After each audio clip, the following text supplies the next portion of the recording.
မိုးအေးလေးမှာလေအရန်ဟိုမှာထမင်းစားမိန်နဲ့ပူပူဆက်ဆက်ချက်သားငယ်ရုပ်တီချက်လေးချက်စားပါမယ်ရှင်ဒီဟင်းလေးကလေတခြားဟင်းတွေလိုမျိုးစီတက်ပြီးတော့ချက်စရာမလိုပဲနဲ့လုံးချက်လေးပဲချက်တာမို့လို့ချက်ရတာလည်းအရန်ဟိုမှာလွယ်ကူရိုးရှင်းပါတယ်ရှင်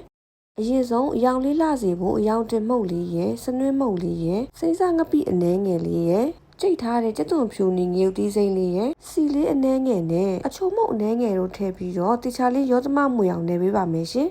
ပြီးရင်တော့အငံရစာအတွက်ငံပြားရည်လေးပါထည့်ပြီးတော့10မိနစ်လောက်နှက်ထားပေးပါမယ်ရှင်10မိနစ်လောက်သားတဲ့အရသာတွေဝင်အောင်နှက်ထားပြီးပြီဆိုရင်တော့မီးဘူးပေါ်တင်မီးဖွင့်ပြီးတော့ဖုံးလေးအုပ်ပြီးခဏတည်ထားပေးပါမယ်ရှင်ဒီအချိန်မှလေးရေလုံးဝမထည့်ပဲနဲ့ရှေ့မှာတော့စီအနှဲငယ်လေးထည့်နေထားတာရဲ့စက်သားတွေကထွက်လာတဲ့အရည်လေးရဲ့နဲ့တေချာလေးအနံလေးမွေးတဲ့အထိလုံးပေးရပါမယ်ရှင်ဒီလိုနဲ့66လေးဖြစ်တဲ့အထိလုံးသွားလိုက်တာကြက်တော်စိမ့်နှံလေးတွေပျောက်ပြီဆိုရင်တော့ရင်နွေးလေးထည့်ပြီးတည်ထားပေးလို့ရပါပြီရှင်